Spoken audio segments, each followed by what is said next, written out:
There's some more painting we need to do on the gun, but we're going to set the gun aside for a moment, and we're going to start working a little bit more on the body of the vehicle, because before we can assemble this thing, we need to do some painting on the interior, because once this is assembled, we're not going to have access to this whole interior here really at all. So what we're going to do is we're just going to prime and do a little bit of painting to the inside walls here and the inside of the carriage right there.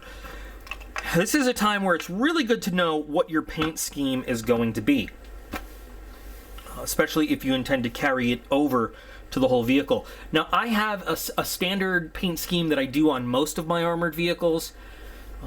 With my army, though, the fluff, and I think I've said this before, the fluff, the story behind my army is that my army is a collection of remnants from from all sorts of regiments that have either excelled in battle or have just been, left behind. The remainder of what's left of regiments that have basically fought and survived, and everybody else has been killed, decimated in battle. My basic paint scheme is this for armored vehicles, which is somber gray and cold gray, both by Games Air, in this camouflage pattern. Now, because of the story behind my army, it gives me the leeway, the freedom to switch it up, because it is not one big regiment that was, formed all together. And I did it, I came up with that story on purpose, because what if I do want to switch things up a little bit? It lets me kind of do that.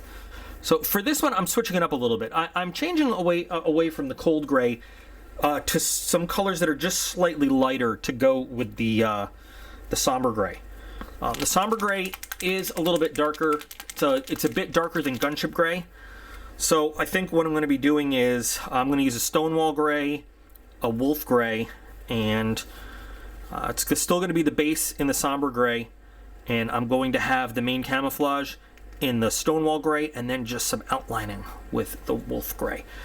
I think about these things sometimes, and I'm like, what would look good, what would look different? I don't know. We'll see how it comes out. I've tried gunship gray because I have so much gunship gray from all my aircraft modeling. I think it's too light with the lighter color grades. But anyway, the point of all that is knowing that helps plan what colors are going to go where for the rest of the painting. So right now, all I'm interested in really is just getting the interiors done. Stuff that's going to be too hard to paint once the gun is installed. I'm not going to worry about anything that's not going to show once it is glued together, or specifically things that are going to be, I'm going to need to put glue on them. So what I'm going to want to do is I'm just going to want to give myself some lines, preferably with something that works, not that pen. So I'll just use a pencil here.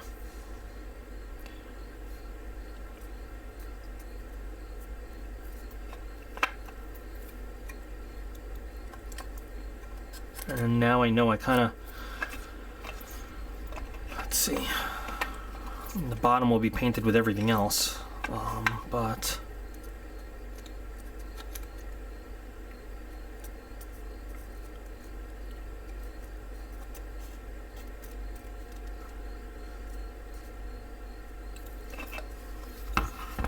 so now I basically have the areas that I know I'm going to have to paint versus the areas that are going to be either painted otherwise or going to be covered in glue. I'm not going to be doing a big masking off or anything like that, but instead of just wasting my time doing the whole thing, it just saves me a little bit of paint and a little bit of time. So let me get that going with some black primer, and then we'll get the base coat on.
going to give these pieces just a little time to sit and let the paint cure, but no reason to lose working time. So we've got some other things we can do. We can assemble while letting that paint just do its thing.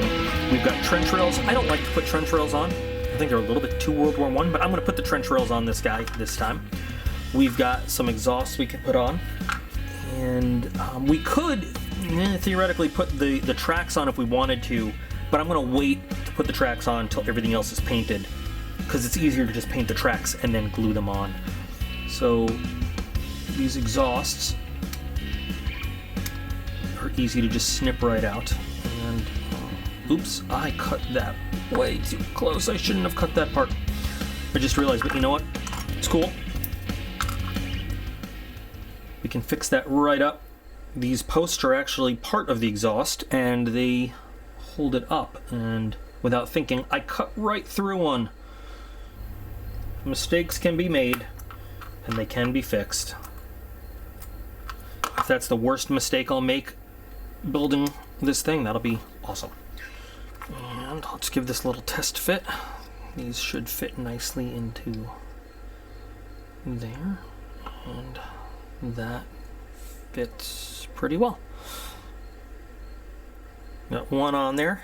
Now the other one, if I can't find that post that popped off, I might make another one out of styrene, which is not complicated at all if you have the right sized styrene.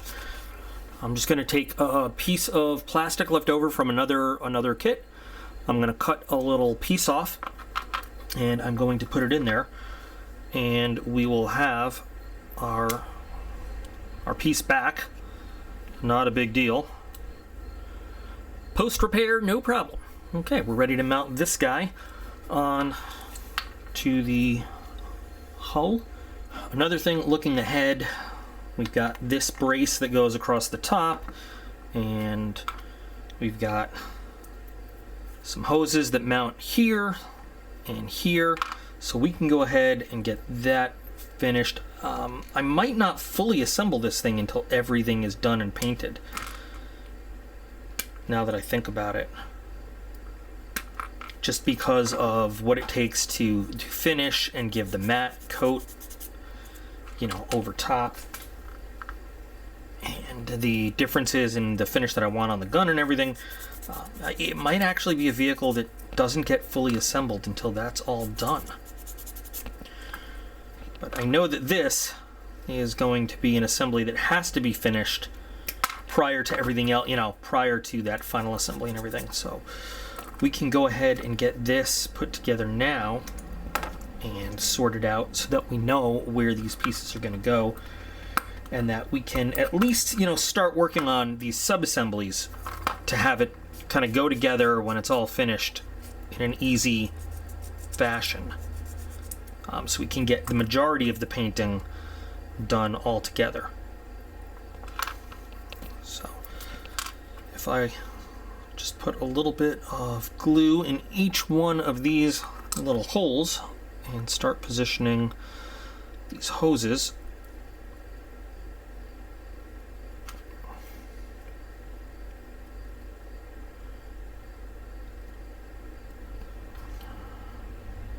I forgot the actual names of these pieces, but they have to do with the power for the gun.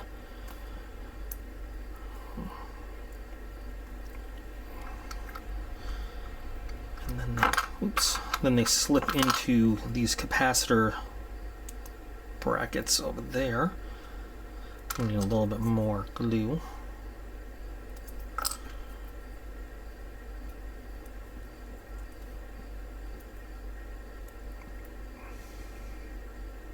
This is how they'll have to sit when mounted.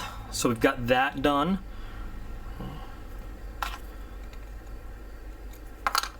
Now we can remove from there. Let this glue dry a little bit. I think I need... You know, the thing with Forgeworld vehicles is that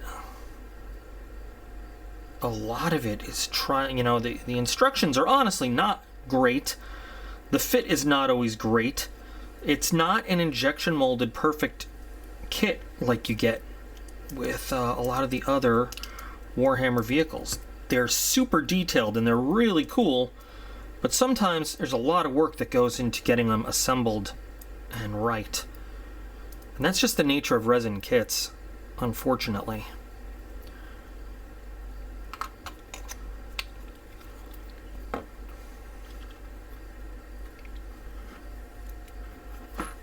You know, lots of dry fitting and figuring it out, and cutting and sanding and adjusting to make sure that all the pieces always fit correctly as you're going. And you have to be willing to accept that for some of these really cool pieces. So that's what that will end up looking like when it's all done. Speaking of tracks, you know, we mentioned them a second ago. Another place where the instructions just really fall down and don't benefit us at all is they just assume that we're going to get this sprue, and this is the same sprue that you would get with a Lehman Russ kit. And, you know, just figure out where they go. There are no actual instructions on exactly where to place these tracks on these rollers. So you just kind of, you're on your own to figure it out exactly where they go, which is not terribly difficult. It's really not that bad, but it would be so much easier and nicer if they even just gave you, you know, they have numbers because they come from the Rust kit. So it'd be great if they would give you an explanation as to where they're going to go and how they're going to go on here. I think what we'll do now is go back to work on the gun. We've got some detailing to finish up on the gun. We also have a little bit of detailing that needs to be done on the interiors here before we move on to painting the rest of the assembly.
All right, so we have a finished laser cannon, and the angle I have looking at it, I get great prismatic effect with the paints here.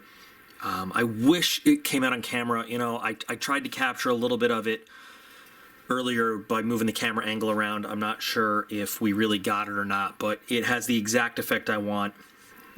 And, you know, you can see I've got a really nice matte finish on all the metallic features, and then I've got that very nice glossy effect.